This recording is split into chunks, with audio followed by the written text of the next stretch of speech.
এখন নদীৰ পাৰে পাৰে দলে বলে আহিছে এজাক মানুহ লৰা বুঢ়া তিৰুতা শিশু সকলো আহিছে ঘৰত পিন্ধি থকা সাজ পৰিধান কৰি আহিছে তেওঁলোক কাৰো হাতে হাতে একোটা ছাতি কিন্তু কলৈ গৈছে মানুহবোৰ দৃশ্য গোৱালপাৰাৰ সমষ্টিৰ অন্তৰ্গত গোমাঝাৰ আৰু কুলামুৱা গাঁৱৰ নৈৰ খহনীয়ে সৰ্বশান্ত কৰিছে চিন্তিত গয়া চপৰা চপৰে খহাই নিছে অজগৰ নৈৰ গৰা খহনীয়াৰ পৰা ৰক্ষা পাবলৈ মা গংগাৰ পূজা অৰ্চনা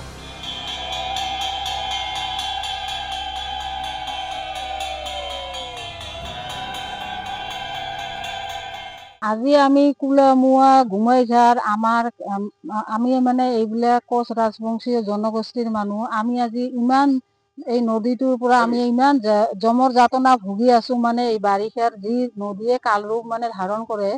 মানে ইমান গৰা খহনীয়ে মানে খহাই আছে মানে আমি ৰাস্তা বাট আমাৰ একোই নাই গোমাঝাৰ আৰু কুলামুৱা গাঁৱত দীৰ্ঘদিনৰ পৰা চলি আছে অজগৰ নৈৰ ভয়ংকৰ গৰা খহনীয়া যাৰ বাবে গাঁৱৰ ৰাইজৰ মাটি ভেটিৰ লগতে সংকটত পৰিছে বাসগৃহসমূহ তিলমাত্ৰ গুৰুত্ব নাই বিভাগীয় কৰ্মকৰ্তাৰ লগতে বিধায়ক কিংবা সাংসদৰ উপায়ন্তৰ হৈ গাঁৱৰ শ শ পুৰুষ মহিলাই এতিয়া একত্ৰিত হৈ এইদৰে ভগৱানৰ ওচৰত শৰণাপন্ন হৈছে আৰম্ভ কৰিছে মা গংগাৰ পূজা অৰ্চনা যাতে মা গংগাই গৰাখহনীয়াৰ কবলৰ পৰা গাঁওবাসীক ৰক্ষা কৰে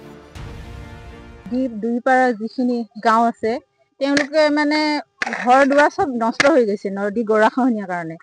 চৰকাৰৰ ওচৰত মানে মানুহ আহে কোনোবা সময়ত দেখোঁ ফটো তুলি নি আমি পিনে অহা যোৱা কৰাতে তেওঁলোকে কোনো কাম নকৰে ফটো তুলি নিয়াহে দেখোঁ তেওঁলোকে কি কৰে কি নকৰে নাজানো দুইটা জিঅ' বেগ খালি পেলাই থৈছে এই দুইটা জিঅ' বেগে কোনো এইখিনি ৰাস্তা কাম সহায় নকৰে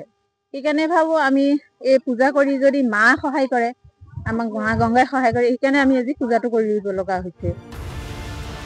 মা গংগাৰ পূজা অৰ্চনাই যাতে চৰকাৰৰ দৃষ্টি আকৰ্ষণ কৰে আৰু ৰাইজক সহায় কৰে এই তেওঁলোকৰ কামনা অন্যথা খহনীয়াই যে এই গাঁওসমূহলৈ তীব্ৰ সংকট নমাই আনিব সেয়া ধৰো লক্ষীপুৰৰ পৰা জহৰুল ইছলামৰ ৰিপৰ্ট NKTV+।